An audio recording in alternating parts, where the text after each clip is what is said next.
Have you ever thought of studying in a top university but felt that you are limited by your background? Today, Project Access is here to help. Project Access is a global non-profit organization helping underprivileged students apply for, gain admission, and succeed at top universities free of charge. Since starting, more than 6,000 high potential, low opportunity students have gotten into top universities with the help of more than 1,200 mentors in their community. If you have a dream, don't let anything stop your way. Find out more about Project Access in the description below, and thank you to Project Access for supporting today's episode.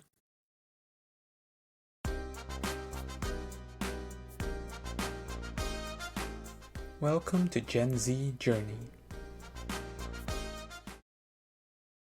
Today, together with us is Zak. Zak is born in England in the year 2003.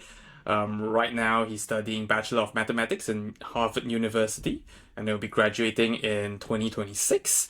And he's the actor in Fanny Lai delivered movie, and he's the research officer and global director of fundraising and partnership of Project Access. And he's also within Coventry Youth Council. He has led impactful projects, including organizing the Pupil Parliament, where they empowered and supported over 100 young people to achieve their goals. And he's also the mentor of Zero Gravity, which developed resources for the US program, contributing to its mission of supporting students. Did I miss out on any interesting bits of your life? Oh no, I think the first bit you mentioned about the movie, that was almost a decade ago now. So I think you got all the interesting parts. I'm excited to talk about that actually.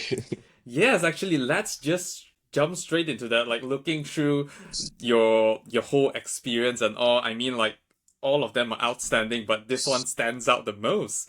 Can you tell us more about it? Because I think even before this movie, you've been you have taken on a few roles in a few other movies as well.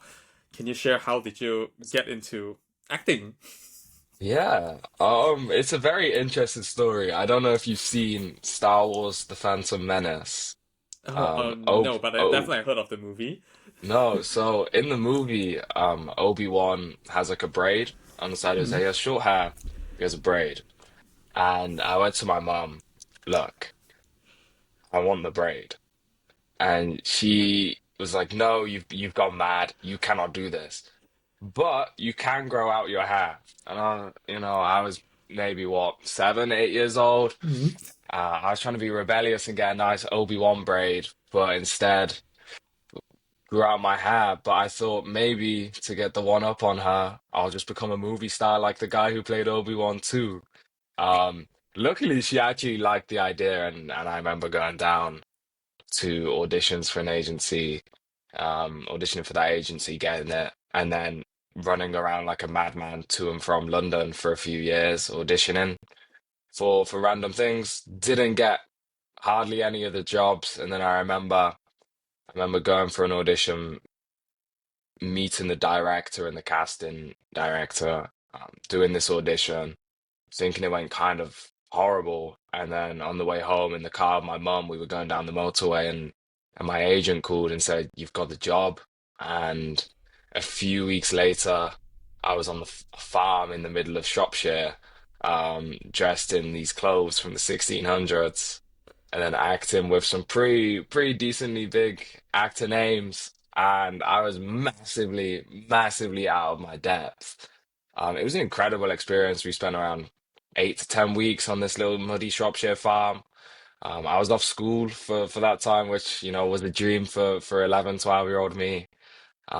Shot this film, and then it went silent afterwards, and a few years later it came out. But that film was probably one of the most transformative experiences of my life. To be completely transparent, I thought I was going to break into Hollywood after that, and I don't think I ever had another big professional acting job after that. Hmm. But this role was transformative in the sense that it didn't take me that much further in acting, but it took me a Hmm. lot further in other places, such as the place I'm in now, such as Harvard. Okay. Oh, okay. Interesting. Like, how would you say it helped you to get into Harvard? Yeah, so in a general sense, it was the conversation skills.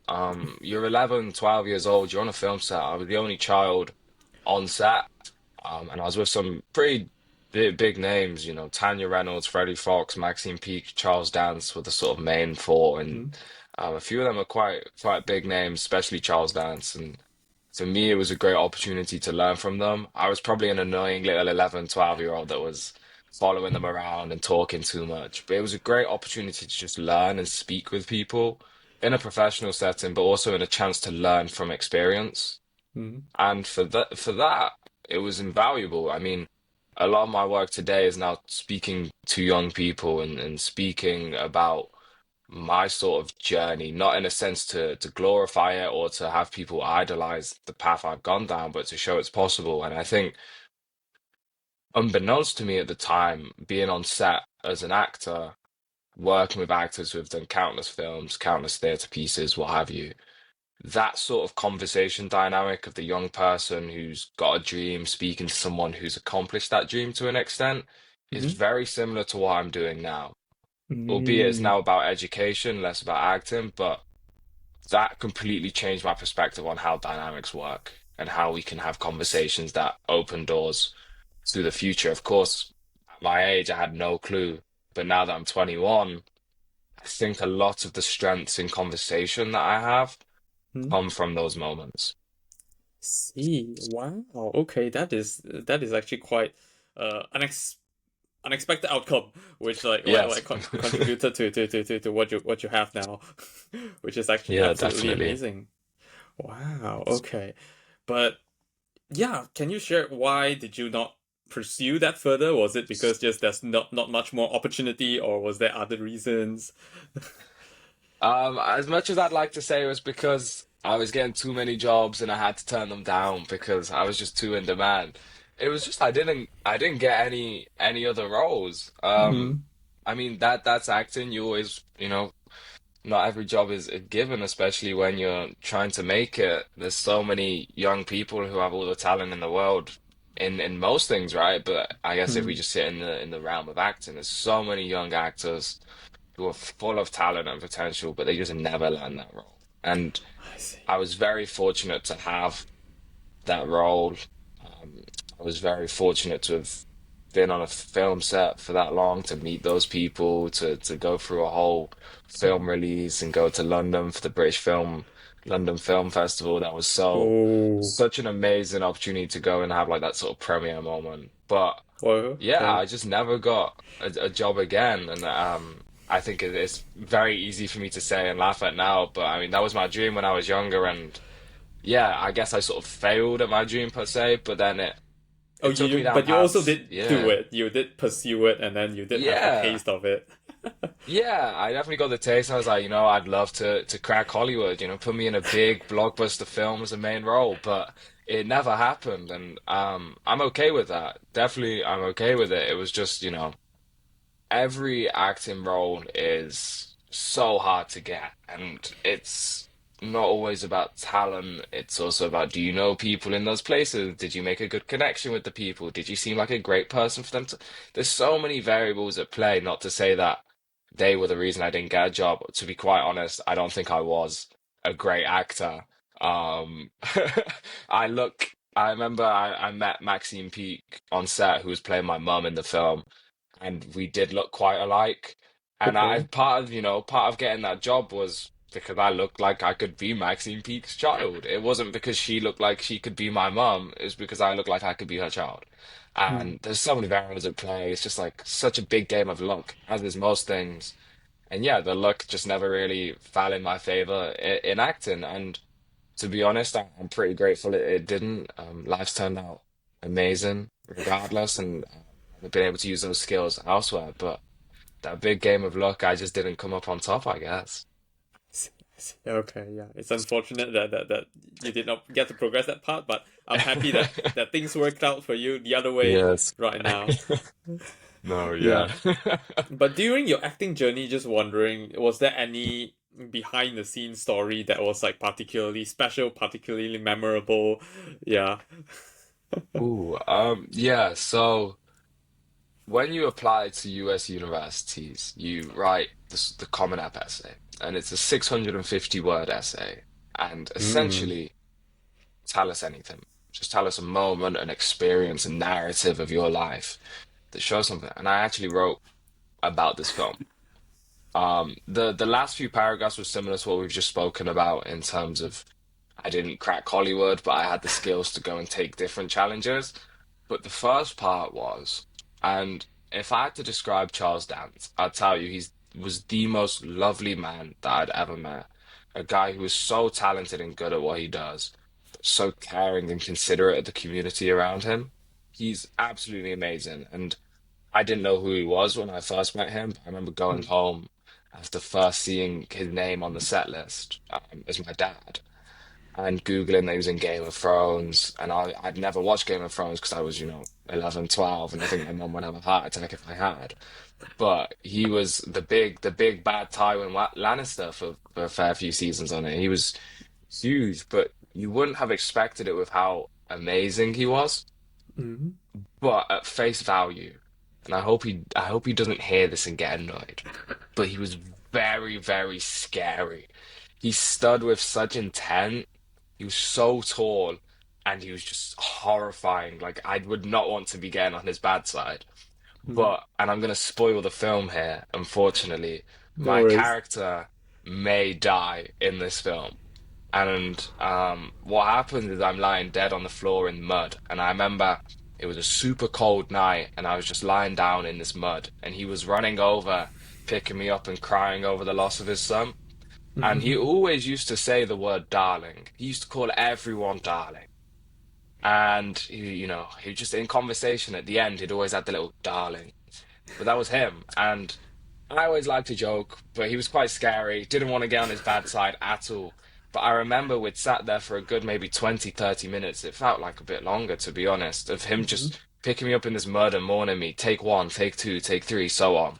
I was freezing. And I remember he cried, just doing the scene. He cried. He was so sad. And cameras cut. And I looked at him and I went, I knew you always loved me, darling.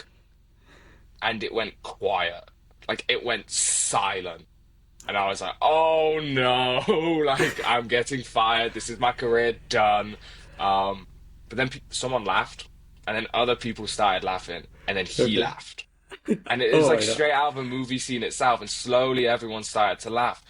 And I think, I can't remember exactly what the first sentence of my Harvard essay was, Mm. but it was something about me saying that line, I knew you always loved me, darling, was a sentence I muttered to one of the largest film stars to have come out of the UK. It went silent. My And career was everyone laughed. done before it even started. And then everyone laughed.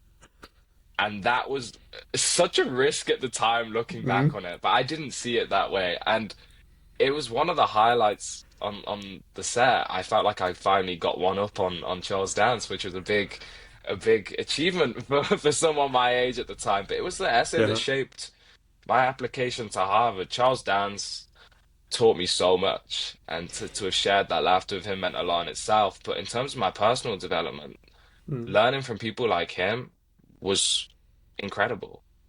I see. That is beautiful. Wow. Wow. I really love that. Like, definitely, I think that single line must have a place in him. Like, he definitely remembers that. Like, I like all the Yeah. film crew as well. Definitely. Yeah, no, I'd like to know if he still remembers that story. He might have erased it from his mind at the time that a little 12-year-old got above him. But no, Charles was a genuine, true inspiration. There's a photo of us Mm. that he gave. We had a Polaroid camera on set, and I remember they were taking a photo for the costume team for his costume, and Okay. he just grabbed me, pulled me in. We took a photo together. I'm like this, freezing cold in the rain in my costume, and they printed the photo off, and he gave it to me. Mm. I don't know if he'd remember this, but I have that photo still on my desk. To this day, it's sat on my desk for maybe 9 years now, 9, 10 years. It's just sat on my desk with me. It means a lot. It means a lot. I'm not an actor. I haven't spoke to Charles Dance in years, but those opportunities were what shaped me, and I think it's so nice to just look over in the corner of my desk at all the random things. I have a lot of gifts that I put on my desk to just remind me of experiences. For example, another one, I have a king, like a chess piece of a king, Okay. and I might get in a bit of trouble for saying this one, but it's stolen from my old school, but it Okay. wasn't stolen by me. I didn't realize this because I didn't put two and two together until I got home. I work in my old school a lot, and Mm. one of the students gave me a king piece, and he was like, "It's because you're the king." I was like, "Oh, great! Like, thanks so much. That's really nice of you." And I Like put it on it's my just such a desk. kind gesture, and Yeah, you just never thought yeah. more about it. Yeah. And then I got home. I put it on my desk. I thought, "That's wait a minute. Where did he get that from?" And then I realized he just stole it from school somewhere, and it's just sat on my desk. Which, there might be a missing chess set at Mm. my school now, is what I was worried about. But yeah, I go back a lot since I go into uni during holidays, and he gave Mm. me that gift, which meant a lot to me. But then I figured out the origin of it, and I was like, "Oop, no." His heart was in the right place though, and that's what matters. Yeah, yeah, yeah, yeah. Exactly, exactly. Yeah. But yes, like so yeah, like you mentioned this your experience and your acting experience like pretty much shaped you and then allowed you to step into Harvard, and you chose bachelor's of mathematics in Harvard. What was Yeah. your plan back then? It's like quite interesting. Yeah, like yeah, we started with talking about your acting, and then suddenly like now we're going into like maths, which is like totally like the other spectrum. Yeah. I to be completely honest, I'm naturally gifted at maths in the sense that I found primary school, secondary school quite easy to that extent. But I always had a passion for it, and Mm, I just quite like numbers to be very honest with you. When I was a kid, I liked the puzzles, I liked solving the equations. I thought that was really cool. But mm, it also comes down to a teacher. His name was Mr. Gerber, and I had him in year 10. And I okay. remember him saying, "You should be a mathematician." And he told me about Mm, these careers. I'm very fortunate that those careers are extremely well paying. And, when you're 15, 14, maybe, you just want to be rich. At least I did. And I remember he told me, "You're good at maths. You should study at university, and you can get these jobs, and you can be rich." And I was like, "Well, this is news to my ears. I love this. This is a great idea. Let's do it." Um, but then I actually just found a natural passion for maths. I'm not going into a mathematical career, I'm afraid, when I graduate. I'm also doing a minor in education, and I'm looking at going into education after I graduate. But maths has always just been a passion. I love how we communicate with numbers, how we solve things with numbers. I absolutely love teaching maths to younger people. It's great. But it was just a passion that came from a teacher believing me and really feeling the power of that belief of how far I can go within a subject. see, see. Oh, interesting. Wow. Okay, that's cool. But I mean, like, definitely how you're teaching kids with maths and all this, it's still application of whatever you Yeah. learn, even though you might not be going into one of the best well-paid jobs in the world, but you're still really Yeah. adding value with what you have learned. But yes, Yeah, like definitely. just curious, what made you choose Harvard instead of like prestigious university, like Oxford or Cambridge, that's like in England? Yeah, I mean, I still applied to universities in the UK. I still submitted my UCAS. I Mm, applied to five. I applied to Oxford too. Oxford was my dream school. It was my dream school, and Harvard was never in that sort of realm of thought. I think it's more like an part of it exploratory was, application, is it? yeah, yeah, that's one way to phrase it. That's a good way to phrase it, actually. I think because in my mind there was a chance at Oxford, right? Like sending that application, I knew I had a chance, and I think applying to Harvard, I didn't believe that chance existed. It was more just, throwing an application at the wall and seeing if it sticks, that kind of Hmm. thing. Um, Whereas my application for the UK universities for the five I picked, I knew that I had a chance to be explored as a candidate and seeing if I could add value to the university. And Mm. so my dream school was Oxford right up until, I applied in October of year 13. I got into my first university in I think October, and I got into Oxford in January, and then I got into my other three in February. And Oxford was just my dream school right through that process. And then I remember on April 1st, it was midnight April 1st, I got into Harvard. And it was April Fool's, so you can imagine the reactions of my teachers when I came in. Like, are you I'll kidding tell me? this. Yeah, I remember I came into my school having just gone to Harvard, and Mm. we had a teacher quiz. It's like our tutor groups in the morning, like registration. We had a quiz, and it was a competition between the teams, the tutor teams. And I was pretty good at it because I read the news. And my tutor was very competitive. And I remember going in and telling him I should go into Harvard. And he said, fuck off. Um, he said, fuck off in the most sarcastic tone, like, stop joking, get inside and do this quiz. We need to win. And I was like, no, sir, I genuinely did. And I remember I had to go around and sign into the application portal to show everyone my acceptance letter because they couldn't believe it. And it was at that moment, I think it started to creep in that Harvard was, Real. you know, real. Yeah, that's an amazing way to phrase it. It was real. And I think at that moment is when that sort of dream school of having Oxford and Harvard in play, there was always, that visible chance of I get into Oxford. There was never that sort of consideration of the same for Harvard.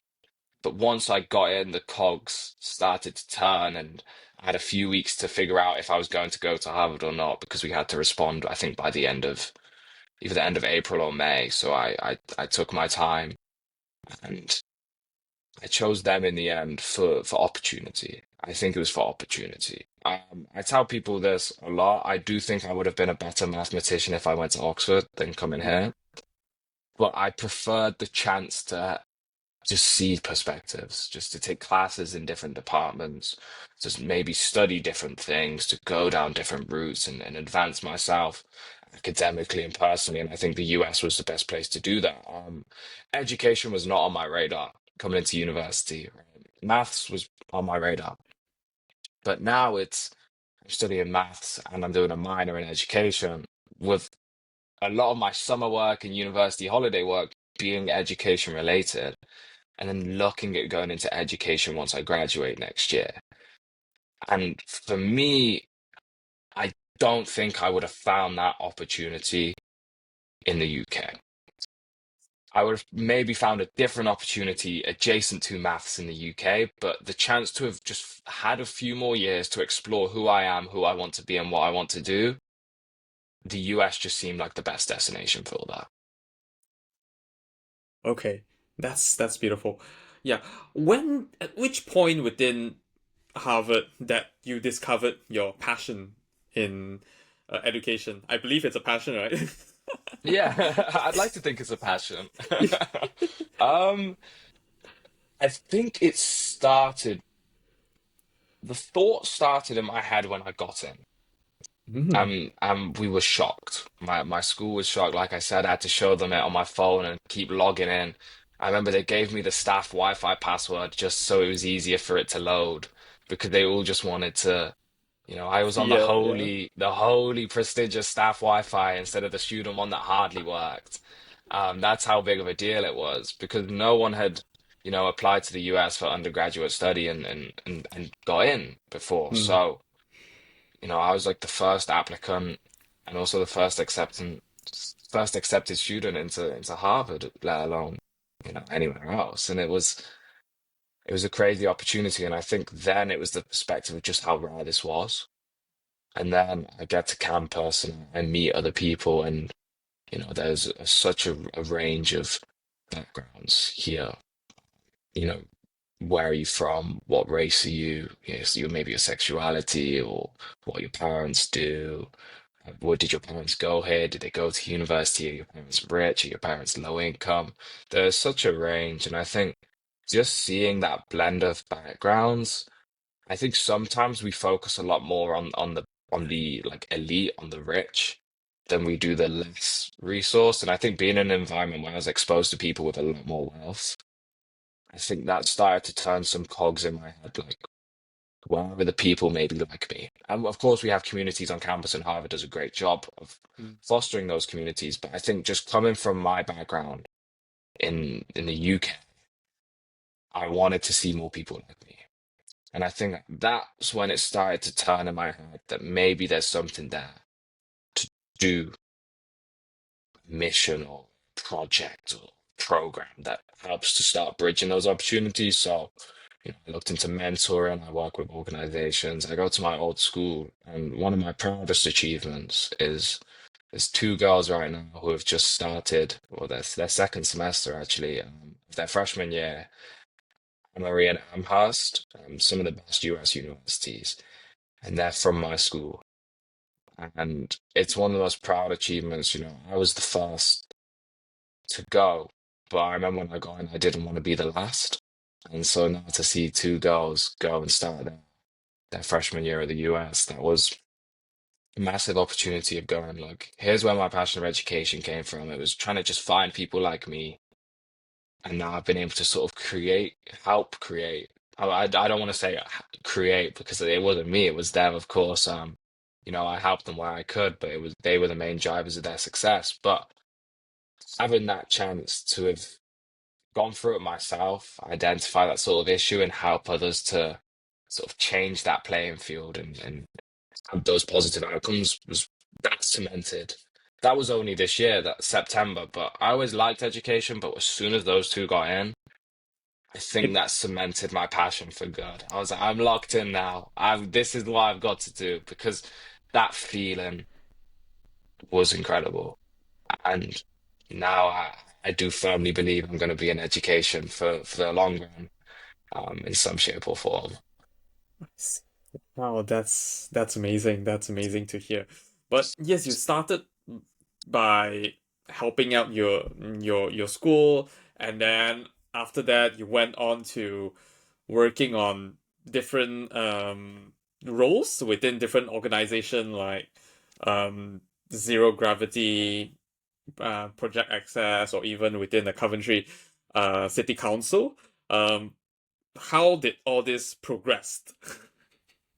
Yeah, that's a good question. A lot of them was really random, to be Oh, quite honest with you. There was a mixture of how I got involved. So the Zero Gravity project, I mentor with Zero Gravity to this day. I've done it for a while now. I think about maybe 2 years. I think I've been around on Zero Gravity mentoring, which is, an absolutely incredible organization. My friend Annabelle and I emailed them and we were like, look, we want to do what you're doing with you but for the US. And they were kind enough to accept. So we spent a few months generating some pretty PowerPoints and advice for them to share to their community on applying to the US. There was that sort of thing. I think a few people then, applied to the US, and there was a couple of acceptances of zero gravity users to the US, which was incredible. Project access. I was actually LinkedIn messaged by Lucas, the current CEO, okay. saying it was part of his massive spam outreach that he's just blasting these messages everywhere. And one of them came to me, and it was at a time where I was getting a few messages from people that were trying to do mentoring projects, and I was getting a few of them saying, we'd love for you to mentor, we'd love for you to help, especially for student grown initiatives, these like for student by student organizations. A lot of messages asking me to join as a mentor or to help them with how they're creating their projects, which is weird because I don't think I knew how to create a project at all, Like it but I was was new getting to you asked as to. well, like but they're asking you Yeah. how to do I think it. they thought I had some knowledge that they didn't, but I was clueless. I was just very much driven by my personal story and the flaws in the system that I had to go through. And Lucas messaged me, and I was like, cool. Um, I joined in fundraising and partnerships because that was the only job opening at the time. And I was like, oh, cool. I haven't done this before. We'll see. And then I stuck around. I'm still here. It's been almost a year now. And then for Coventry City Council, I know we're hitting these very quickly. Coventry Mm, City Council was again just an email. It was just an email of saying, look, I'm from here. I grew up around here. I went to school here. My family, my friends, my home is here, and I've been given this incredible opportunity to go to Harvard, and now I want to make a difference. But one of my favorite parts about Coventry City Council is the young people.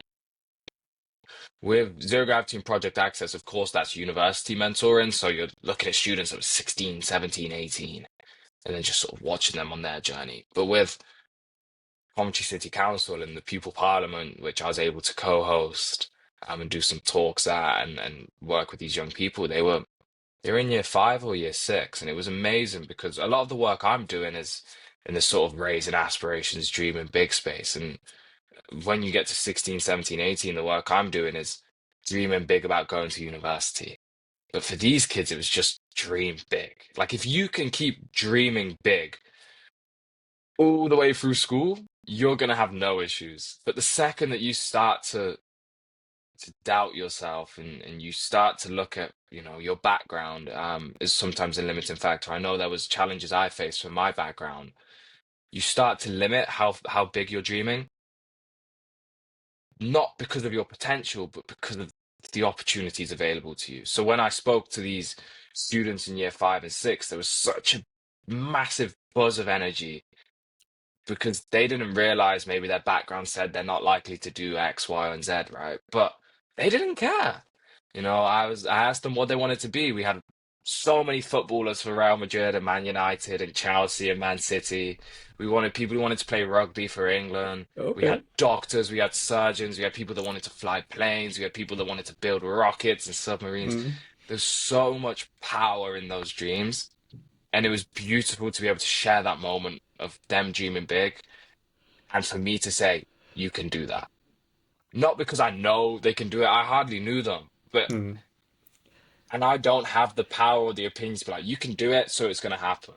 But it mm. was just nice to be able to see people dreaming big and reassure them that this is always Yes. going to be possible for you. And as a result, I'm hoping in a few years, a few of them are playing for England in the Football World Cup, or they're winning the Champions League, or they've built their rockets, or they're saving lives as the doctor.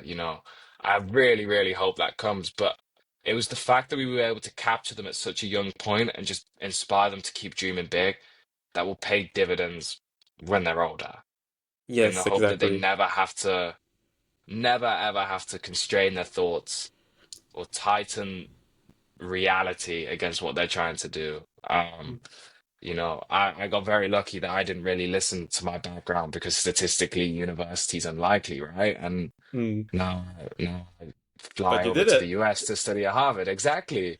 And And it's, then you have since yeah, like supported two amazing people yeah, to head to the US as well. yeah, especially from like I've managed to get a fair few people into university, but Oh, those two, stand out the most. And it's just that story of from my background, here's where I should be, but here's where I can be. mm, And capturing those students when they're in year five and six and just going, just keep dreaming big. If you want to be a footballer, cool. Because I wanted to be an actor and that didn't work out. But from that, I pivoted and had these skills that, took me to Harvard, which is mm, an absolutely insane sentence to say.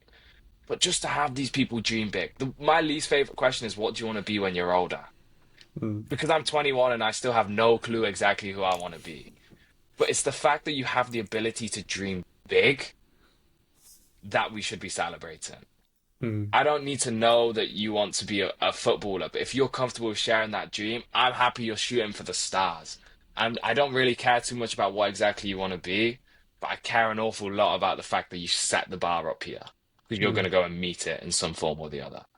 I Yes. set the bar in the seat, I set the bar in the sky to be an actor, and I never got close. But Mm. I got close to that bar when I came to Harvard and found this passion for Yes. education. So just channeling those abilities to think big and to dream big, especially with the Coventry City Council, who have such an amazing community of powerful young people, has really inspired me in terms of what I can do as an individual, but more importantly, what they can do as an individual. I really love what you said just now. I think I totally agree that like sometimes definitely like ah I thought I'm gonna be like one of my favorite movie is The Social Network. So I thought Yeah. I'm gonna be like an amazing coder, and then I'm able to find a billion-dollar company and all that, perhaps with my friends and all that. I'm like, oh my God, that'd be so cool, and I'll be a billionaire and all that. Uh I never got to that. In fact, I got into Meta, worked in Meta, and then I resigned last year because I just realized it's really not my thing. And then I'm definitely not the gifted coder. I don't even like doing coding and all that. But like all the skills that I have learned, or even knowing the fact that I am not a coder material, has just solidified myself that okay, I'm this is not the path for me, and then I should spend my time somewhere else. And I know I am more of a generalist. Like all these different experiences that we go along the way, it's sometimes it might not help us to reach our original goal, but it definitely helps us in some other way when you're pursuing all the different paths while you're experiencing, like learning what you want to eventually be like. I'm the same as you. I right now I'm going down the startup route, joining a startup. In fact, I 2 days later, no, 3 days later, my I just got a job recently, and then like I'm starting work on Tuesday. It's gonna be exciting. I'm not even sure it will be a job that I love, but I guess it's just a path of figuring out, and then like collecting all these experiences, all these learnings that it will somehow apply into the future, and then it just help you eventually get to one goal easier. Definitely, yeah. No, I agree. I think the thing is, in life, everyone has ideas. Everyone has ideas on, companies they want to build, things they want to see in the world, changes they want to be made. Everyone has these ideas, right? Ideas are Mm, not rare, mm, but windows of opportunity are. And it's the fact that everyone that you meet will have so many ideas and so many things of who they want to be, what they want to do, who they want to become. But the windows of opportunity to actually take that shot or to have that moment is so rare. And mm, so it's like what you're saying, you don't know if you're going to like this job, but it's the fact that you have these ideas and you have these dreams, and there's now this sort of window, and you don't know if that's the right window of opportunity, but these windows of opportunity are rare. So mm, you shouldn't say no. Just give it that chance, right? And it's like the same with these young people. They have all these ideas about the footballer they want to become.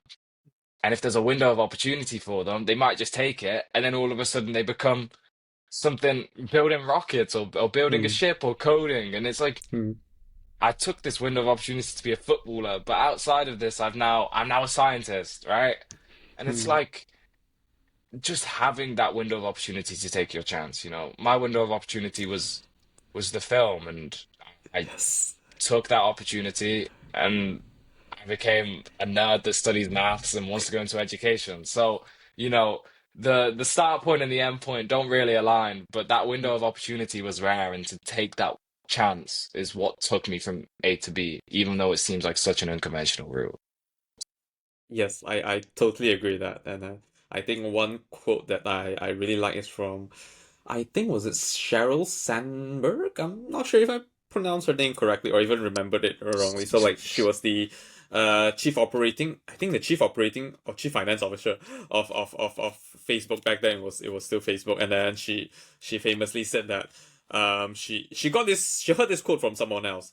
But when someone offered you a ticket on the rocket ship, just take it and then see where it takes you. Yeah, yeah, and then that's why she took the role in Facebook, became a I think COO or CFO. I don't remember it, but yeah, when there's the window of opportunity, just take it. It we may never know how it turned out, but definitely it will be a valuable experience that we can apply it some way or the other into the future. Of course. Yeah, of course. Couldn't agree more. Yes. But yes, just wondering right now, you're in Harvard while managing all these different roles, being mentors, and then taking on different roles in different organizations. How do you balance your personal life and then all this various responsibility? Yeah, I think that's like the impossible question for a Harvard student to answer, isn't it? It's a weird one. Mm, You know, you come here and classes come first. It's a very simple. It's a very simple opportunity, place of opportunity, right? You come to mm, Harvard, classes and community comes first here. And then everything I'm doing on the side, I weave that into my calendar. Like my commitments to mentoring at Zero Gravity, or my commitments to mentoring just students through LinkedIn or through email, my work at Project Access. That stuff fits into my calendar where I mm. choose it to fit. Um, which is why you want to take things that are flexible so that I have the chance to do this. It's like same with this podcast. I'm so happy to be here and to be speaking to you right now. But if this was when my class was, we wouldn't be doing this right now. Yes. It's Mm, the classes and community here and making those connections and having those experiences is the most important thing. And then I fit everything else around it in a way that mm. allows me to finish my schoolwork and then do these things. And that doesn't sound like I'm saying much in terms of advice because, to be completely honest with you, I don't have an answer. I do a lot of what I have a whiteboard. I have one whiteboard just in front of me here. I I have recently another just got it. whiteboard just I would here. love to learn how you use it. Yeah, and what I do is I break everything down. So I have my classes and I write my classes on there, and I have all the other random stuff I do, and I just put all the goals on it, and I just slowly rub it off. Like when I'm done, rub that goal off, rub that goal off, and I just put everything on there. I just put everything I need to do on there, because then I'm constantly taking these things off the whiteboard, and I'm feeling good about myself. We're here for a degree, right? But I don't come here, work for 4 years, and then celebrate when I get my degree. I celebrate when I do well on an exam. I celebrate when I hand in my homeworks every week. I celebrate when I finish a class. I celebrate when I finish a semester. I celebrate when I finish a year. There's so many mini wins between when I started here and when I'm leaving.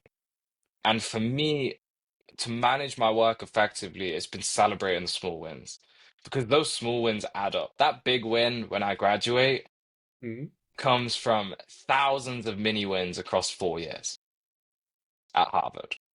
And for me, I've used my whiteboard and I've used my notebooks to just keep a track of writing those mini wins and rubbing that off the whiteboard when I'm finished, just to keep my brain going, just to feel that motivation of you've done 20 things today, but some of it like could be clean your room, clean the bathroom, or buy this online because you need it for your room.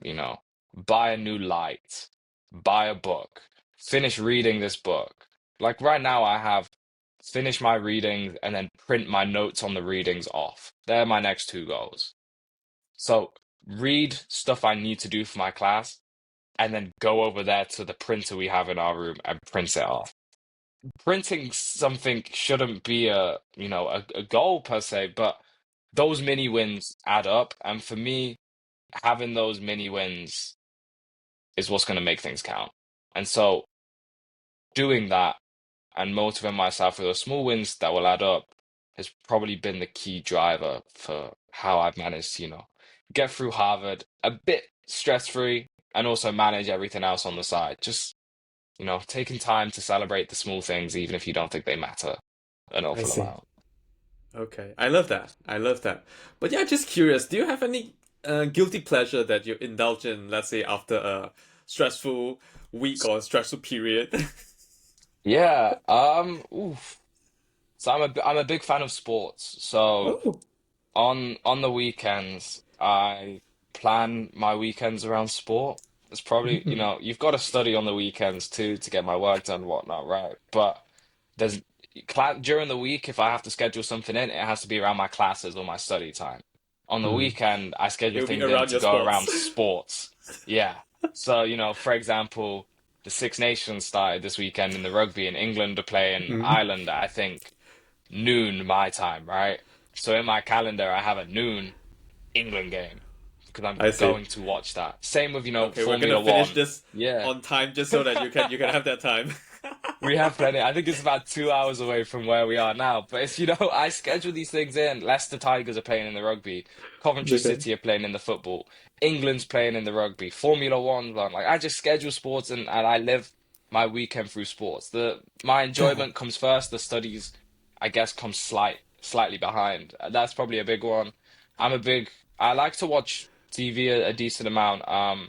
I like to watch shows that you just pick up and drop. I'm not a huge fan of the ones where, you have to watch everything in order to understand what comes next. I'm a big fan of Top Gear. Back in the day, Top Gear when it was, Hammond, May, and Clarkson.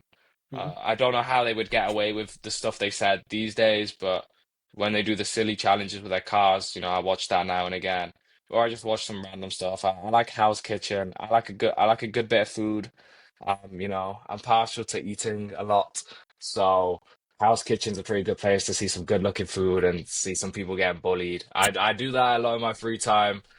Um, I try to run. Um, when I was Okay. back over Christmas break, I ran most days. To be completely honest with you, this is the first week back and I haven't gone on a run yet. So, maybe I need to fix that. But Slowly I also, adjusting. yeah, that's what I'm saying. I'm blaming it on the adjustment period. I read a lot as well. I like to read. There's a couple of books on my desk. A lot of them are education related. Mhm. But I like to read books from random people as well. I quite like to read books from politicians. I think they're quite an interesting read. Like Boris Johnson just had his book come out, right? And it's like 600 pages, and I'm Okay. slowly just starting that. But I think it's quite interesting to just read about people's stories and just to Mhm. learn from them. I find a great enjoyment from reading. I think reading is one of the most powerful tools, right? Like just end of. You read, you hear people's stories, you find inspiration from them, you see the challenges or the relatability of Mhm. their lives, and then there's so much positives to take from reading. And it's like, even if you're just reading, I don't know, Harry Potter, and at face value, it's just guys with wands shooting each other, learning spells, killing magical beasts, right? Like, that isn't anything for me to take into the real world at face value. But there's so many, meanings of friendship, collaboration, cooperation, that Mhm. kind of stuff. Then you also have, how do you write? How do you convey these ideas, right? Like these books. Sometimes I'm reading for my own enjoyment. Sometimes I'm reading academically. But no matter Mhm. when I'm reading, there's so many skills and traits that I'm like thinking about subconsciously. And it also turns me into a better writer. And I think, and it's kind of sad that I'm now linking my hobbies back to how it helps my own work. But the stuff I do in my free time, it teaches me to relax and to unwind. But you're constantly learning. Even when you're relaxing, you're constantly learning. It's like, I remember my friend ruined rugby for me recently. Um, because I just watched it as an avid enjoyer, Mhm. and he showed me the shapes. He was like, look at the shapes they play when they're defending and they're attacking." And now Oh. I feel like I'm just in a maths class when I watch rugby, seeing these shapes. But there's so many cool things to just learn through Mhm. enjoyment. And I think sometimes, especially being at Harvard, you're just learning through quite intense conditions now and again. So, my free time, I just love to watch sports, to read, and then subconsciously I learn so much more and I can do so much more and I feel a lot better about myself afterwards. I totally agree with you. I mean, definitely it doesn't sound great when we are like, while we're Yeah. enjoying, we are like, unintentionally learning. Yeah. Because like when it kind of sounds like we're not fully enjoying, but I guess that's a good thing in a way because like we are actually enjoying that learning process, Yeah. which I find it to be powerful. Like I think like during cooking and all that, like sometimes I will think about like how can I try to make it more efficient and all that. Of course, I do notice like sometimes I get a bit too intentional, but and then I'll try to pull myself back. With like, okay, so like the priority of this cooking session will be to enjoy the process. But Yeah. sometimes food. We have to wait for the food to get boiled or something, and then you have time there, and then you just start thinking about, okay, perhaps how can I make it more efficient and all that, Yeah. and there's nothing wrong with that. No, yeah, definitely. It's like, I'm going on a run. That's nothing too impressive, right? Like I'm just going on a run, blah blah blah blah. Days going on. It like teaches me so much. I love going on a run. Like I get to see things. I get to just hear the sounds. Like I mean, Hmm. I live in quite a quiet little place. so I don't really hear too much. But here's really pretty to run around, so I do need to start going on more runs. But it's like Mm. I think it just tells me that a lot more enjoyment comes from life when you're relaxed. Yes. It's like here I definitely do get stressed when I'm working. I think that's a natural feeling with the deadlines and the commitment of being here. But a lot of the brightest moments in my life is when work is easy because you're enjoying it. So when I work in my old school, I'm responsible for so many students and helping them send off their university application. And that's quite stressful when you realize that's the next, 3 years of their life. And we've got to make sure we get them to a place that they want to be. And that's quite stressful. Like But you're yeah, determining like the next 3 years of their life, and then quite a yeah. crucial part of their life because Oh, that will in definitely. turn maybe determine where they work the rest of their life and where they live Exactly. the rest of their life and all. Yeah. There's so many variables at play and you need to get them right. And, I'm doing that during my Christmas holidays, right? Like I was back in my school for 4 weeks, I think, just doing their university applications, helping them out there. It's stressful. At face value, it's so, so stressful. But I've been through it. I've helped people through it before. I feel a bit more Mm, natural and relaxed when I'm doing it. And, mm, there's students who joke, they're like, do you even do any work while you're here? Because I just walk around and I just have these conversations and talk. Because I've been through it so many times. I've been through it personally, but with other people that it's got to the point where I can relax about this thing and I can have enjoyment in watching people figure out who they are and who they want to become. And it's just made life a lot more easier. That work is such high stakes, mm. but it's so relaxed for me to do While you're giving because actual value and all. exactly. I'm actually helping them here, but it doesn't feel like I'm doing much. I come home from working at my old school and I'm like, that was That was easy. fun. That was easy. Yeah. And then, I look at what we've accomplished during those 4 weeks, and we've sent off so many applications to universities. We've received so many offers from universities, and their future starting to fall in place. And it's like we've Mm, achieved so much, but it didn't feel like we had in the moment because it just become second nature. And in that moment, I realized just relaxing and just going with the flow and taking your time and trusting yourself often gives the best outcomes as opposed to stressing and of course there's times, especially as a university student, when you can't avoid the stress. The deadline is in a few hours and you haven't finished everything and it's got to be done and everything's high stakes and you've got to get through it. But hard tasks become a lot easier when you have a free mind. And I think that's what I'm slowly starting to learn and put into practice. And I think that's yes. only common with experience and being in a more intense environment for a few years. Like 16, 17, 18-year-old me had no clue. 19, 20-year-old me still had no clue. 21-year-old me still has no clue, but is starting to understand it. And maybe when I grow up a bit more, I'll finally understand it properly. But it's just about going through that process. Same for me. I'm learning that as well, and I'm finding to balance between that Yeah. as well. Yeah. Wow, that's wow. Really love that part of your sharing, and then it's amazing. It's amazing how that I can hear that some of your job are like purely fun while actually Yeah. like doing work, and that is like I think that's the best thing in the world you can ever the best feeling in the world that Oh, you can get. definitely. Yeah, definitely. But yes, as someone that personally, I'll say that you have achieved so much at a young age, or like so, Thank you. or maybe we frame it as a different experience, like with so much experience at such a young age. What advice would you give to some young people who are struggling to step out of their comfort zone, building confidence, especially when they feel overwhelmed or they are unsure of Mm, themselves? tough question. It's a really, really tough question. Oof. To be completely honest with you, I don't think there's like one answer that will work Mm, for everyone. I think a strength that I had was believing in myself. And we mentioned this before, right? But statistically, stereotypically, however you want to look at it, I shouldn't be at university. Most people from where mm, I'm from don't go to university. If they do, it's the local one down the road. So to mm, have gone from here to Harvard is a pretty wild feat.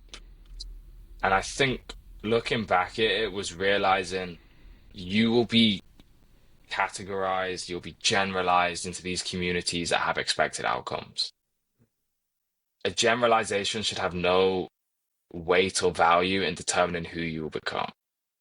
And for me, as soon as I just realized the only person in control of where I go to is me, and just focusing on that, life became a lot easier. I massively, massively compared myself to other people in places that I wanted to be. You know, for example, take university, right? If you type into YouTube, Harvard accepted students, they're like, I changed the world by doing this. I had these grades, and they sound insane. And I remember watching those videos going, I don't sound like that. But then context mattered, right? And it's like this student was from a completely different background to me. And so their expectations or the resources they had available were completely different to mine. And in that moment, I realized that the only person to compare yourself with is yourself. And when I figured that out, like it's some huge, for some people that might be quite general. For me, it was that moment of discovery. And I think when I realized the only person to compare myself with is myself, life became a lot more easier. I could do a lot more. I could live a bit more. I could feel confident in the things I'm doing. And that's, of course, easier said than done. But it's like we mentioned earlier, celebrating those small wins, being confident in yourself, and community is a great place to do that. I'm so incredibly grateful to have two people that I live with, some of my best friends, and I hope we're friends for the long run. Hopefully, fingers crossed. But they challenge me to think. They challenge me to be who I want to be and who I can become. They don't want me to be like them. They don't want us to all do the same things. We're three. There's three of us living here, and we're all quite similar in how we think and how we want to learn and how we want to do things. But we're so different in where we want to go with them. One of my roommates is that for sort of finance, going down the finance route. My other friend is quite interested in computer science and startups and consulting, that kind of path. And then I'm in this sort of education thing. And with at face value, that's quite different. Yes. But and it's like we could easily compare ourselves, but it's so stupid because we're trying to be different people. And as soon as we start comparing ourselves, we're gonna, go to a certain point and we're all gonna be the same, and then it's boring, and then we probably will hate each other because it's like talking to ourselves all day. Mm. But it's like there's such beauty and strength in community. There's such beauty and strength in community. And to be able to live in those communities with friends who dream big, with friends who want to be something, and to be able to just support each other to be, you know, not willing to conform to other people's expectations. And it's hard to do that when, you're 14, 15, 16, 17, 18. It's so hard to do that. I know I'm saying that like I'm wise. I mean, I'm only 21 and I'm still trying to figure it out myself, to be completely honest. But just daring to dream big and finding other people who won't laugh at you but support you is so, so powerful. If I told people, I mean, even when I got into Harvard, like we said, my teacher was shocked that I got in. And, he was shocked because we didn't think it would come true, but the school dropped everything to help support me to apply. And it's about finding those communities that are willing to just not tell you that you look silly when you're doing things. You could be looking silly. I definitely probably ran around like a headless chicken trying to apply to Harvard, but it's the fact that I had a community there that wouldn't tell me I look like an idiot, but would just Mm. let me go through it. And sometimes Yeah. it's about making sure people know and feel that they have the right to do the things that they want to do the way they want to do it. And if you can find people that allow you to do that, there's no telling you what you can do. The sky's your limit. I love that. I love that whole sharing that you made. I think it's very useful. Um yeah. Yeah. Thank you for sharing Thank that. you. Definitely that would be one of the highlights of this whole episode. Yeah. But yes, like thank you for sharing that again. But wondering have you thought about what's your pursuit in life? Yeah, I often have this conversation with a few of my friends. I remember Mm. last semester we talked a lot about sort of aspirations. What does it mean to have an aspiration? What does it mean to have an aspiration at 21? And my big goal is to make education fair or to level the playing field. but that's a huge, huge goal. Mm. I think my goal right now is to see more people from backgrounds like mine at schools like this. How we're gonna do that? It's a tough question. It's a very tough question. It is a goal. Like we don't have to. Yeah. Like that's why we're working towards it. If we knew it, Yeah. it wouldn't be a goal. We already done it. No, yeah, Yeah. definitely. It's like, look, I want more people from backgrounds like mine, those backgrounds that shouldn't be at university to be at university. How we're going to Mm. achieve that, I don't have the answers to yet. I'm sure there's an answer somewhere, and I'm sure we can find that and we can improve it. And I think the goal for me is to, here's a kid from a background that shouldn't be at university because of their background. It's because of their background, not their potential. And for me, I want to make sure that potential takes you to where you want to go. And it's never blocked by the no having no access to an opportunity. Um, when I start on these initiatives of, getting people into the US from the UK, my goal isn't necessarily to get X amount of people in. It's to get X amount of people to decide consciously through information if they want to apply or not. If you give me 100 people and we teach them about the US. The successful outcome is all 100 of them turn around and go, I was able to make a conscious decision on whether I should apply to the US or not. And if all 100 of them said no, that's still a success for me. Because for me, I think Because my goal is to make opportunity available. It doesn't matter what the outcome is, mhm, but it matters. Of course, if you want to go, I want to make sure that you can go mhm, and hopefully you do get in. But I find a lot of value in just saying no. Sometimes a student, I helped them, I explained everything. They went, look, I don't think this is for me. That was a win for me. That was a win mhm, for me. That was a win for them. We had this chance to show opportunity exists, and ultimately that opportunity wasn't for them, but they had the window of opportunity. They took it. They realized it's not exactly what they wanted to do, and they could just go back. And there was such power in that. And I think I was chasing for a while. My goal, I was sort of chasing like how many kids can I get in? How many students can I get in? But when I realized it's not about that, it's just about showing people what exists and what's possible for them, I found a lot more success. So I think to answer your question properly, my goal is to have people, have potential be the driver of success and never have opportunities closed or hidden from people because of their background. wow, I see. I love that. That's a really good one. And then I like especially the part where you I think you said it's important to let them know about the opportunity, not that they must go for it. Like everyone can like I think it's most important to let them think about it as well, which is what you're doing. Like yeah, Yeah. like some people mm, everyone can go on different path, and then like this is something after listening to it like they can choose not to, and that is very important, a very good achievement as well. Make them realize that oh yeah, sometimes i can I can have opportunities which I find that it's not suitable for me, so I find that I dislike it, and then yeah, it's fine that I don't go for it.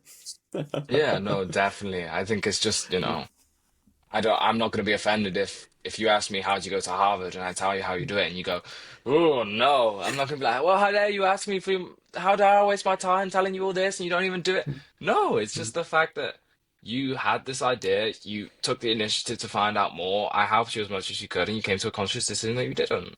And I think there's something so powerful in that. And it's, I would rather look at something and go, that's not for me when I know the information, than look mm, back on it 10, 20 years later and go, I wish I had the chance to see if that was for me. And it's about, mm. That's keeping the true. doors open now so that someone can close them for themselves rather than wishing that a door was open while in a few decades later. Yes, yes, that is it. Like exactly like like me as well. Like went through meta and then realizing that it's not for me. It's better than me thinking back and then be like, oh, could I have went into meta? Like, or Yeah. meta sounds prestigious, sounded like a great job. Never tried it, but at least now I know I did it. I tried it. Not for me. Let's move on. And then I Yeah, still have that definitely. experience. It's still within me. Yeah, of course. And I'm sure that, wherever you go next, no matter where you go next, right? Those lessons from Meta are probably going to hold some weight and value in your decision making Yes. process and how you act and how you want to learn and what you want to do better or what you want to change. And it's just to live through those experiences Mm, and to have access to those experiences is exactly what young people deserve to figure out who they want to be.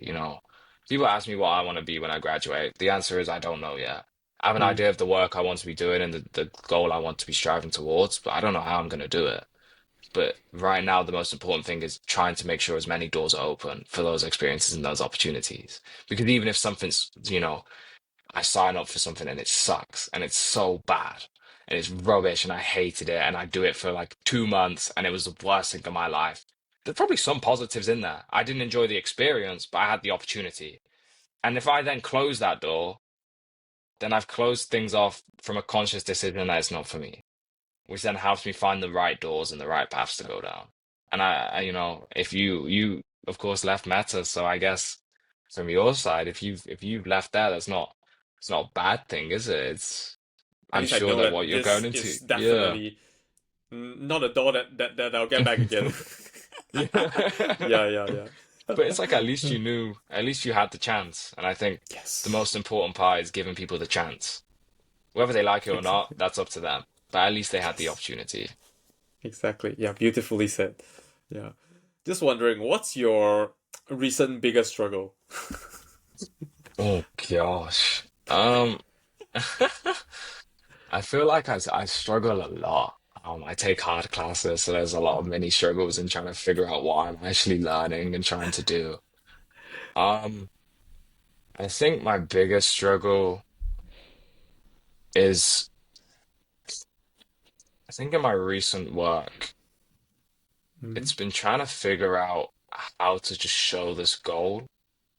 I think where I am now as a Harvard student from that sort of low income background, single parent background, international student, went to a state school, can't afford private school, that kind of thing. Go living in an area where not many people go to university. There's a powerful story there in terms of who I am. And I think often I've been living in that bubble of pitching myself and trying to put myself forward as a method for change. And I think one struggle I'm realizing now is there's going to become a point where the Harvard name goes stale next to mine. I don't want to be a 55-year-old man who's still clinging on to the times he was 20 and at Harvard. And I think, you use the Harvard name can be used to open up opportunity, right? But you want to define yourself. You don't want to be defined by Harvard. Um, yes. and I think for me, the current struggle I'm going through is trying to see the bigger picture.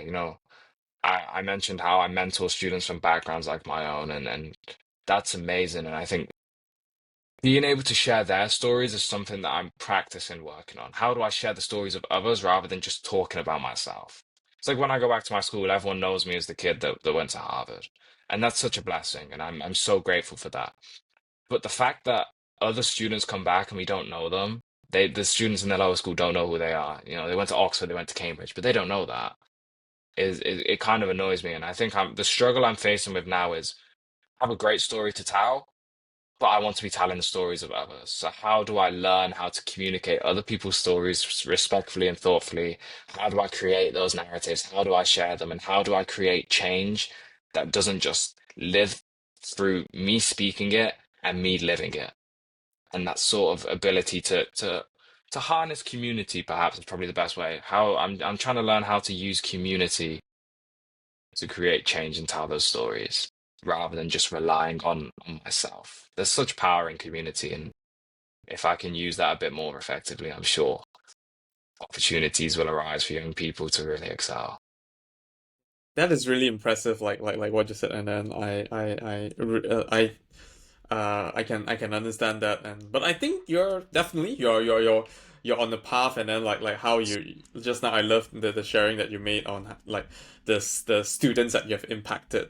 Like I think that will soon be an important part of your story as well. Like it's not just like, Mm, oh, I got into Harvard. It's also like through this Harvard journey and then how I shared this story and how I have now definitely. impacted more people, and perhaps next time you can talk about how I learned to share about how Yeah. I impact about how I impact other students instead of just sharing about me getting into Harvard. Yeah, definitely. Yeah, because it's like I mean, at the start, it was initially very much, here's who I am, here's me, here's me. Let me talk about me. How do you like me? Do Mm, you think I'm good enough? Do you want?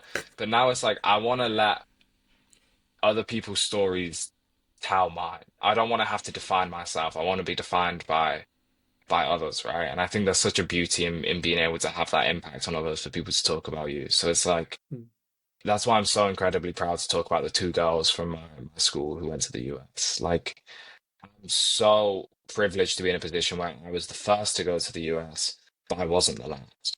And I'm so grateful that a part of me will forever be defined as there was this trend of other people going. I don't want to be the one that's described as the trendsetter or the hero that changed things like that. I don't want to be a celebrity. I just want opportunity to match talent, right? And to be able to, I hope students, if those two girls ever go back to my school, the students know them as the one that went to the US, because then that dulls my limelight a bit and stops them from calling me Harvard and know me as Harvard, because I'm just a regular person now. This US yeah, yeah. stuff, and if the going to the US can seem like a common destination from my school, then my That job's is such done. a big achievement. Yeah, because Exactly. it's they no longer worship you because like that this is a not this is normalized here. Like Yeah, it is such a normal thing because of the the contribution that you have made with all the students. exactly. Because it's like I go to that school and they've got so much potential. Every student has so much potential. But then some of them are like, you went to Harvard, and they make it a big deal because they think it, and I guess rightly so, it's an incredible school, but they Mm, make it a big deal from the sense that it doesn't seem possible. And it's the mm, fact that it's like someone's done the impossible. When we mm, should slightly rephrase that to someone's done something you can do too. And I think showing it through that lens and my work at a personal level was, I speak to these students, they go, why are you just a normal guy from Coventry? And I'm like, well, I'm working at the school I used to go to. I sat in the classroom you did. I'm probably from a background like you are. We've got a lot in common. So if we've got a lot in common and I ended up at Harvard, where does that say you can end up? Instead of having this mindset of we're the same, but he went to Harvard, that's crazy, that's not for me, I can't do that. If we can just get them thinking, this kid sat in the same place as I did and he went here, so why can't I do it? And we had those two girls go to the US, and for them now they've got three people they can look at and go, well, they sat in the same classroom as I did, they had the same background as I did, and they all went to the US, so why can't I? And if we can just keep that cycle going, and of course I'm looking at this in quite a minuscule lens of just my old school, right? But if you can just instill that mindset and belief, that would be an absolutely life-changing moment for me. Um, Watching people from backgrounds like mine in my hometown being who they can become and never being told no. that is lovely. That is amazing. Yeah. Just wondering, what's the one thing you love about yourself? Oh gosh. I'm throwing all the tough questions at you, is it? Yeah, they've all come as a barrage at the end. What do I love about myself? It's weird that you're stuttering, right? Because I think I'm good at a lot of things, but when you actually want to I think discuss most and when you people want to figure them out, we always know that we are really good at many things, but we never sit down yeah, thinking through them. Yeah, I think yeah, it's part of the. I think it's easier for you already, but because like you celebrate small wins and all this, and then for many people we just tend to forget about all these kind of things. yeah. Yeah. I think, I think I quite like how honest I am to my background, Mm. Um, I can very easily play the card of starting to speak like a really posh British man and pretending I'm super prestigious and quite rich and fancy. But I'm so proud of who I am and where I've come from that, I'm slowly losing my accent and getting American twang because of my roommates and my friends, which I hate them for. But I love the fact that I've just stayed true to myself and my background. Um, I'm so proud of who I am, and I think if I lost the person I was before coming to university, then I failed to an extent. I think if I change who I am and change who I want to be or appear or sound like or look like, I'm just losing what made me me. So I think I love myself for being uncompromising when it came to just staying true to who I am. And I think that's carried through in who I am and the work I do. That is amazing. Yeah, I love how uh, uh grounded you are, and yeah, always remember your roots, which is a very important thing. Yeah, Yeah, definitely. yeah. But well, definitely right now you have tons of experience, and then in one of the most prestigious schools around the world. Do you think there was one significant failure or low point in your life that shaped you to be who you are today? Oh, we're gonna go right back to the first thing we mentioned. We're gonna go back to acting, I think. Okay. We talked about how I did a film, and we Mm, talked about the success and the stories that came from that. But behind that one success of being in a film was mm, hundreds of no's, and not even no's, just silence, right? Like when you audition for things, sometimes they'll say no, sometimes, and it's very rare. Most of mm. the Like times, like they those just are won't actually good tell because you. you know that you can stop thinking about them. Yeah. Yeah. But it's like otherwise, I'm 10 years old, 9, 10 years old, and I'm just waiting to hear something, and then months go by and you've never heard of it, and you just have to take it as a no because time's run out. And I Mm, think, yeah, so it's quite hard for me to say there's like one struggle, one challenge. There was hundreds in acting, hundreds. And I think that's been really helpful in the sense that I've been rejected so many times. I've put my name in the hat and not had it pulled out thousands of times. And I think having that at a young age is pretty brutal. It is. But having experienced that consistently for years as a child, just trying to achieve a dream, I think it made me so resilient and perseverant. And, I wouldn't doubt what I was doing. I was the one in control. And I think mm, to have gone through being I use the term proudly, a failed child actor. I think there was great strength in showing up to auditions every week and mm, not getting the part. mm, It sucked in the moment. It was sad. I wasn't getting work. I wasn't achieving my dream. But that struggle and that challenge that was so consistent and regular mm, shaped me to who I am today. It was horrible in the moment, but in the mm, long run, it shaped who I am, who I want to be, how I do things, how I learn, how I want to learn. mm. And that's all guided me to over the decades since I first got my rejection from acting. I see. Yeah, okay. Wow, I love that. Like, actually, funnily, I have something that I'm quite proud of. Recently, it's a rejection that I was quite proud of. So, a few months ago, it was end of last year that I was dating this girl. We got into a serious relationship, but then a week later, she decided to end it, which at that time it was like quite, definitely quite painful for me. I was like, oh my God, yeah, yeah, yeah. It was going well. You accepted it and all that, and then suddenly you just ended it. But definitely, I respected her decision and all that. It was hurtful, and then I took time to process. But I remember that particular thought that I had when I was processing it. I was like, I can definitely see like the positive side which I'm able to gain out of it, like the positive perspective, even though I was telling myself like, oh, these are the positive things that we can probably learn from, but you don't have to force yourself to learn about it now because definitely now like your grieving grieving phase, it's totally Yeah. fine. But there's also this another thought which it told me like, it's good that you're feeling terrible because it means that this experience is so new to you that you have never tasted before. That's why now it Mm. sucks so much.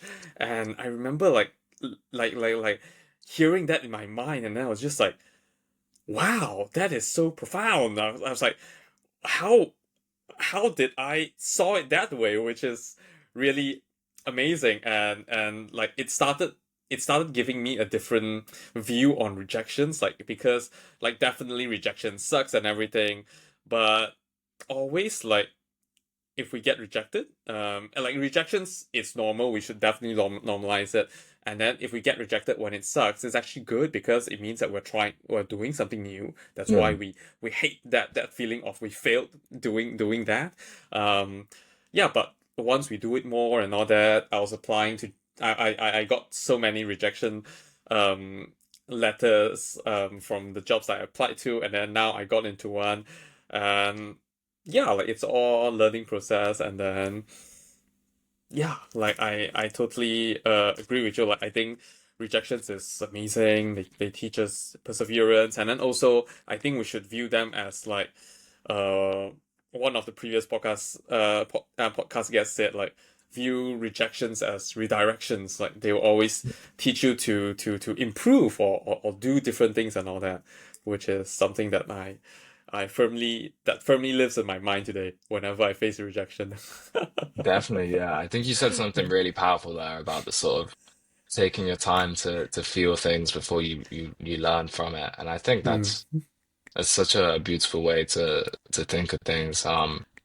I guess, I grew up with rejection and acting just being radio silence, so you never really had time to to mm, to process it, which I think just allowed me to just go straight into the thinking part. But then, mm, yeah, as I grow older and things do get emotional and sad, there's a really beautiful thing of, you take the time to hurt or to grieve or to be sad. And then from that, there's just something so beautiful about turning that negative into a positive elsewhere. It's like, again, my negative in acting became my positive in ultimately my education work now. And it's like those things don't seem to relate at all, right? But one bad thing turned to a good thing somewhere else. So it's like even with you saying that sort of rejection, well, now you've got a job that starts soon. So even though, things went badly somewhere else down that long line of things in, mm. in your journey, there's that sort of bit where it's, gone off the rails for a rejection, but then gone back on track for that big success afterwards. And it's just about waiting and taking your time for those things to come to fruition. Yes, exactly. Exactly. Yeah. Oh my God, I love that. Yeah. But yeah, we're quickly closing the end of the podcast, and I always have this big question. So, what's the one question have I not asked, or have you not asked, that you think everyone should ask? It could be a question that I should ask you, or a question that you would love to ask me. Oh gosh. Um, you wouldn't be able to ask me this because you can't see it. But Oh, on my forehead, you might just be able to see it. There's like a scar here. oh my I have God, a is that a Harry scar on Potter my scar? forehead. So I was genuinely, Hmm? you could always, yeah, there's maybe one question there, ask me what my nicknames were at school. The scar on my forehead got me Harry Potter and Anakin Skywalker. And my long hair also got me Anakin Skywalker, but it also got me Harry Styles because that's when One Direction just came out. So every guy with longish hair, was Harry Styles. But one child once asked me how I got this scar. Hmm. And it's just the most stupid story ever.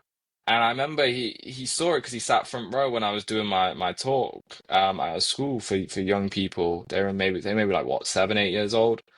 And he goes, "How'd you get the scar?" And I tell them, and they all just laughed at me for a good like 5 minutes. Okay, Um, I'm looking forward to it. everyone, I so this was in nursery, so I was very young.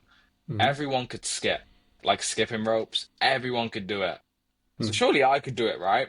So I pick up the skipping rope and I'm learning how to do it. I'd like to think I was probably killing it until I wasn't, and I failed skipping and smacked my head off a bookshelf, I think, and Oh cut my head no. open.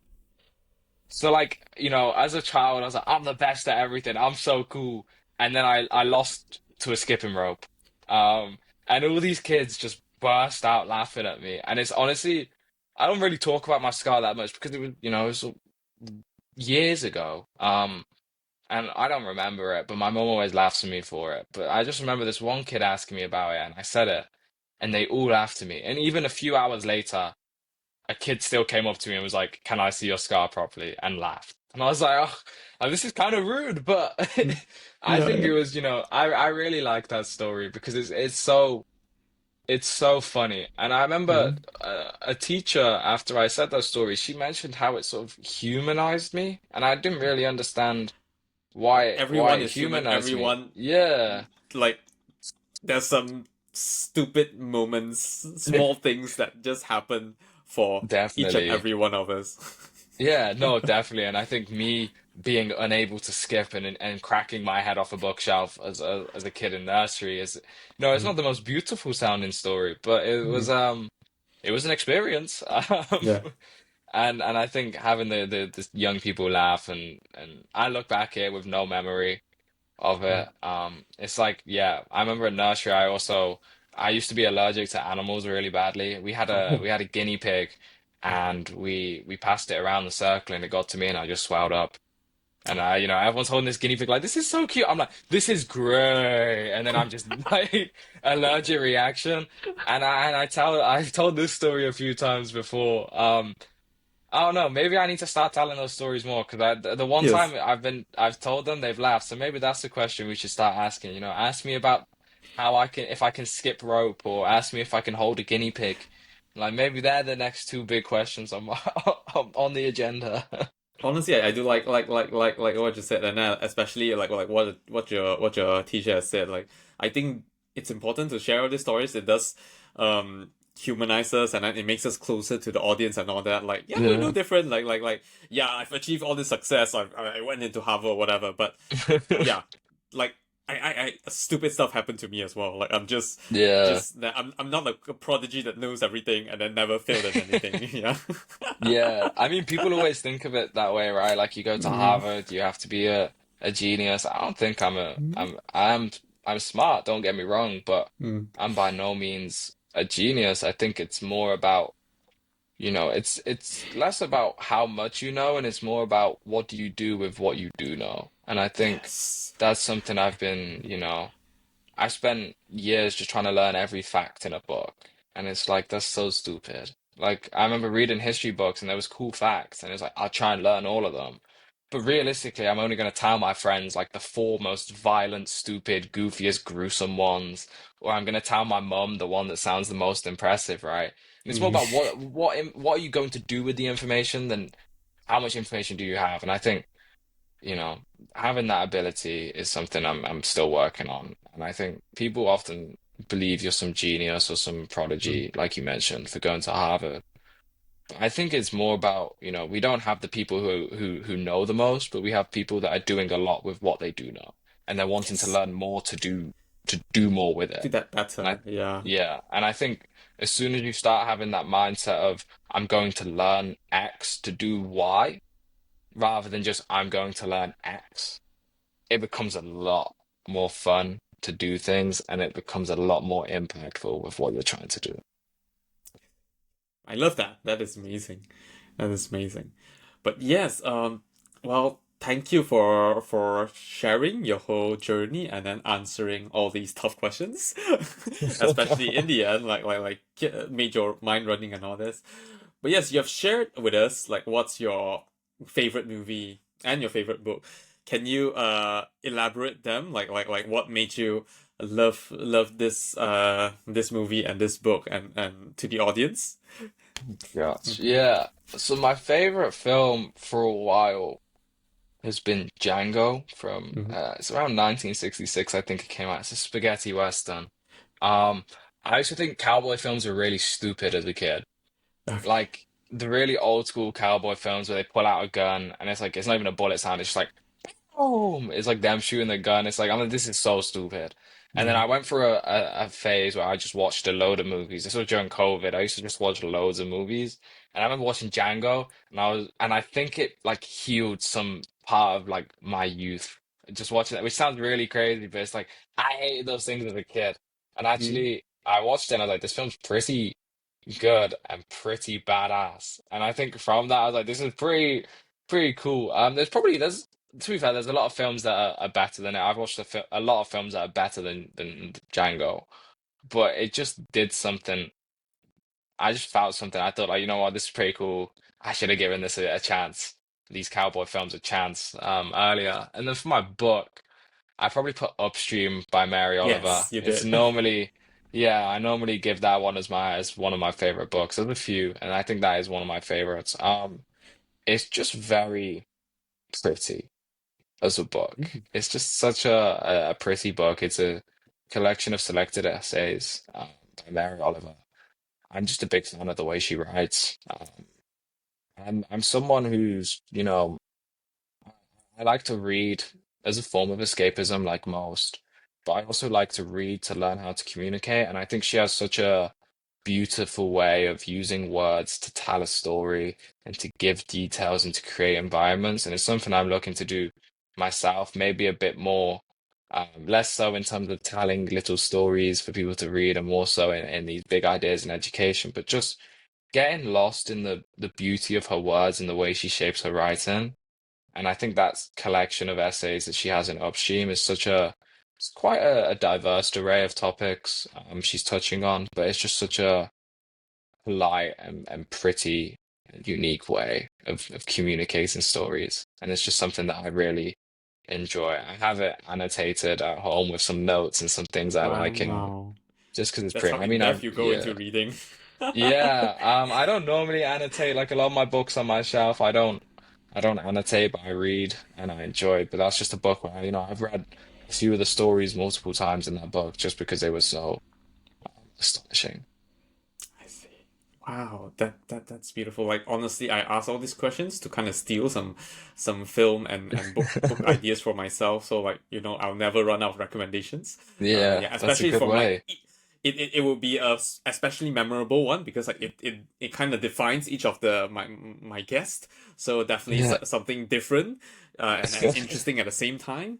So Yeah, yes, thank you for sharing that, and then I of will course. definitely put all the links in the description, and then there will be posts up there for people to check out as well. Amazing. Yeah. That sounds great. Yeah. I will see if anyone else likes the good old school spaghetti western films like I do. Mm. I probably should have said the film I was in, Family Lie Delivered, and get some promotion going a few years after its release, right? But Yeah. it's a missed opportunity for marketing.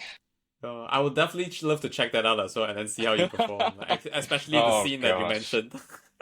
Oh gosh. We'll see. We'll see. I'll let you know what I think when I watch it. Of course. No, please do. Yeah. Yeah. But yes, thank you so much Of course. joining us today. And let's say if the audience would like to reach out to you, whether just to ask you about your scar, learn about the movie that you're in, or like perhaps like learning actual like advice on like education and all this. So what would be the best way for them to do so? Yeah, the best way typically is probably just through LinkedIn. Mm. Um, yeah, I don't really use Instagram that much, so it wouldn't be that great. LinkedIn, and then no, yeah, normally most people will message me either if I like met them in person, it's through email, or it's LinkedIn, and then it either goes to email or staying on LinkedIn. But yeah, I'm more than happy to connect with people on LinkedIn and start a conversation there. Don't feel like you need to be too professional. I am quite lazy when I text on there too. So LinkedIn's probably a decent place to just catch me and we can talk and strike up a conversation. I think we should normalize that. Like simple messages doesn't have to be too formal. I feel like I'm Yeah, too much that, and then sometimes eventually most messages become casual. So we should normalize that and just make that casual at the start. no, definitely, I agree. Yeah. But yes, thank you for your time today. I really enjoyed the conversation and I've learned so much from you and from your experience. And yes, thank you for coming. Thank you so much for having me. It's been great to speak to you. If you enjoyed the podcast, I would really appreciate if you leave us a 5-star review and follow us on Spotify or Apple Podcasts, or if you're on YouTube, please like and subscribe. Thanks again for listening to Gen Z Journey. We'll see you again next week. Remember to subscribe to get notified as new episodes come out every Thursday, and please share this podcast to anyone you think would enjoy it. This is Andrew Kuan from Gen Z Journey.